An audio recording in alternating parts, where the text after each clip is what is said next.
Hi, I'm Dave. And I'm Jennifer. We're a middle-aged couple with a Regal Unlimited membership and a penchant for... Going to the movies all the damn time. No, movie theater popcorn. And movie theater popcorn. And we see a lot of movies, and we thought we'd make YouTube videos about the movies we saw. Absolutely. In 2025. This is the third one. This is our third movie of 2025. It is not going to be our last. Yes. But anyway, what did we go to see, Jennifer? We saw One of Them Days. Directed by Lawrence Lamont. And starring Keke Palmer and SZA. And Cat Williams and Gabrielle Dennis and some other people who I feel like I recognize, but whose names I don't know off the top of my head. Cat Williams definitely deserves, some kind of award for supporting actor in this. That is such a great role. Oh, Lil Rel Howery is also in it. Yeah, a bunch of people. Yeah. But it is a movie about two young women who are best friends, and they live together. And it's the first of the month. It's the first of the month. Due. The rent is due, and they don't have the money. They don't have the money because one of the roommates, SZA, is dating a dirtbag. An F-boy. Not an F-boy, a fuckboy. This guy. We don't want to get demonetized. Yes, we do. Okay. Like they're going to give us money. Give me a fucking break. So, you've got fuckboy in the dictionary. This guy is in there, right? Yeah. Great abs, great dick, and nothing else. Really into shoes. Yeah, duh. But, anywho, so SZA gives him the money, and he instead spends it on something stupid, and so they don't have money to pay the rent. And then hijinks ensue. It's an adventure story about trying to make this money somehow, any way they can. Any way they can. And ethical way they can. Yes. And some ways that are kind of silly, but yeah. Yeah, but then it gives you an opportunity to run into the psycho people in the universe, or you go to a blood bank to donate blood, and then you run into Janelle James, who's it's her first day. So it was fun, it was silly, and Keke Palmer, it's her movie, no matter what, because no matter what she does, it is Palmer.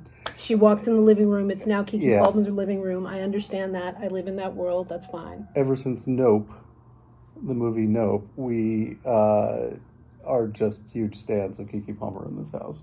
Well, I mean, I knew who she was before. You knew who she was before, but we didn't talk about her so much before that. No, I don't think we saw anything that she was in together. Okay, but she's amazing. She looks great. This is absolutely her film, even though SZA does an incredible job of trying to keep up with her. Yes. SZA's great in this, too, as, the unreliable best friend character who, of course, has a heart of gold and ends up saving the day in the end. Mm-hmm. I don't want to give away too many spoilers in this, so this video might be shorter. They keep getting shorter, right? The first one was 17 minutes. The second one was 16. Yeah. So. Well, like with any kind of, there's always some element of a movie that I'm kind of like, oh, okay, So there's some respectability politics dimension of this that I'm like, okay, from the commercial that part of what's happening here is that they live in this apartment complex. And this young 20s white woman moves in, so gentrification is here in the building, and that ends up being really important to the solution of the plot in a way that's you could have written this story where this problem could have been solved without the gentrifier, so that was a little I guess that's how you get this movie financed, and I get that, but the young woman in question is played by Judd Apatow's Maud daughter. Apatow, which maybe that's part of how you get this movie financed. I don't know. But we don't know. But Issa Rae Issa Rae is the producer. Can absolutely get a movie like this financed as well. So I have no idea. But anywho, I did not think that was particularly necessary. But I enjoyed it. It's genuinely funny. It's genuinely There are funny. some real laugh out loud moments in this film. Yeah. I mean, it's meant to be a comedy, so, like, yes, there's It's a laugh out loud series. moments. It's basically a series of vignettes of meeting a crazy character, and then thinking that crazy character is going to help them, or is some Or way kill them. or whatever is going to have some effect on their lives, and then figuring out how to get around that character, or to, and then it never works out. Yes. And of course, so it's goofy and it's silly. It's pretty slight. But it was genuinely fun. Yeah, it was fun It and really good felt- heart. Yeah. It was also, again, I knew this from the commercial and had kind of forgotten it, that it's LA, right? Yes. So it's, in LA on the first day of whatever month, and, rent is due all over town.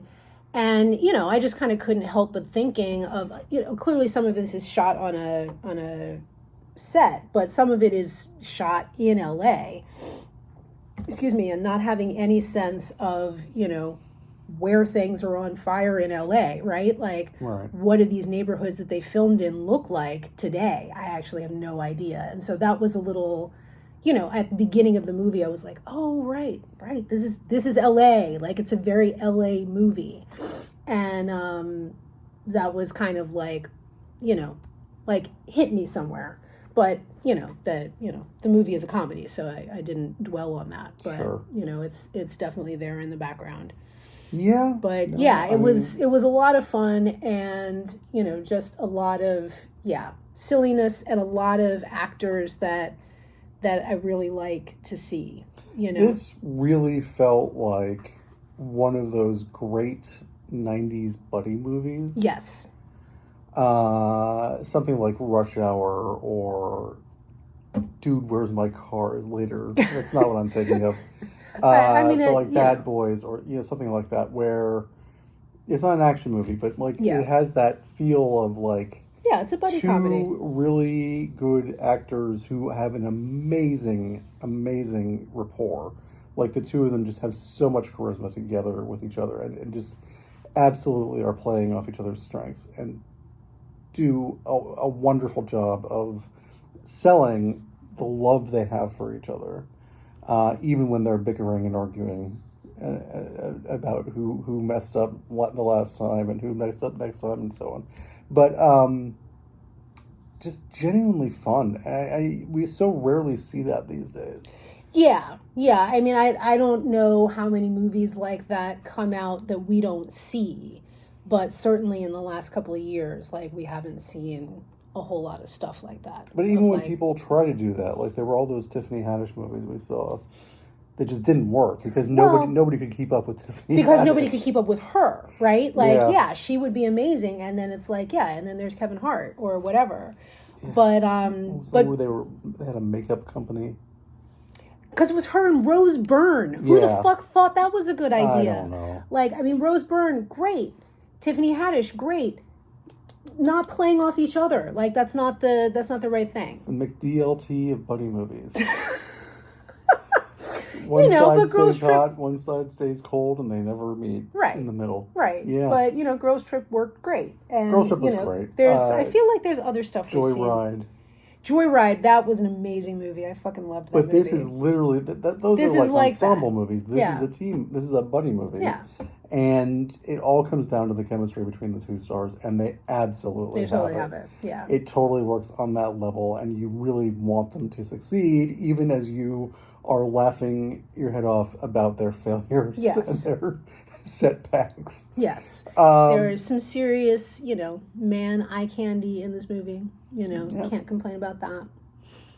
I will say that it feels like one of those great black movies of the 90s. Sure. When Hollywood after the LA riots, when Hollywood actually started taking black people seriously. No? I wouldn't necessarily put those two together. Okay. No. All right. No. I'm out of my depth here. I recognize Spike Lee that. I'm not going to before that. Fair enough. But it does not feel like a Spike Lee movie, I'll say that. No. I'm just talking, the chronology that you're kind of setting up kind of ignores the existence of Spike Lee. Fair. or like Bill Cosby. Okay, or but I'm whatever. thinking like things like Friday or Those are Barbershop. Yeah, those are 90s movies. Yeah, and this is along the lines of those kind of movies. Yeah. Yes. But And yeah. so we were talking about it on the walk home from the movie theater, because we live close enough to this Regal Theater. And again, I will say this in every video, we are not sponsored or associated in any way with Regal Cinemas. Right, but somehow we needed to bring up that's the We theater just we went live to. near one. Yes. That's all. Yes. So we have the unlimited membership, and then it's in our opening spiel. I have to Yes, understood, but we don't always have to go back to it. Okay.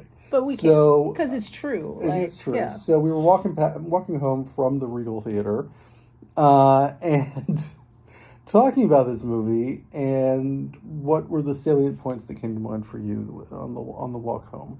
I feel like I just said them. Because I'm trying to remember the one that I had that was so good, so smart, and so amazingly insightful.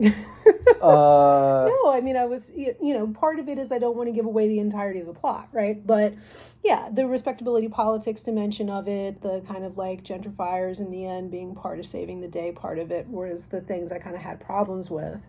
And then, I mean, a lot of what we were talking about was the actors, right? Mm-hmm. And, I remember what I was going to say. Go ahead. So, just the, Keke Palmer and SZA having this real good chemistry, but there are a zillion small characters in this movie, and many of them are actors that, you would recognize from other places who basically have bit parts, but each of these parts are so distinct and interesting to the hijinks that are ensuing that they're great. And then there are people that I've never seen before that I don't remember seeing who also were really good.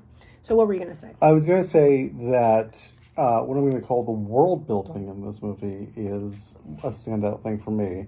It's not that, this is not a real world, real pitch perfect, depiction of life in Los Angeles in 2025 by any means. It's very much a heightened reality where crazy things happen all the time, and people survive them, and even when they probably shouldn't. Yep.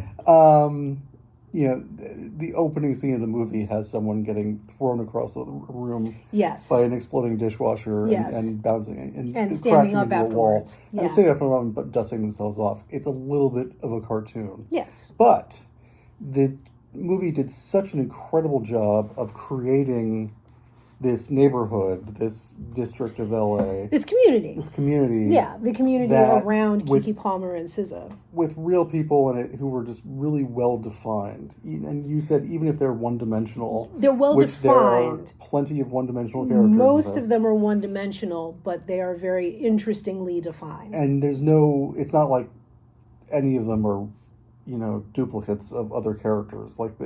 Each character in this movie is unique and absolutely shines. Yes. But it's that sense of place. It's the sense of this is a community where people look after each other to a certain extent or take advantage of each other to a certain extent. Mm-hmm. Where these are people who live here. You feel that. This is a lived environment. It's about having a crappy apartment and trying desperately to hold on to that crappy apartment.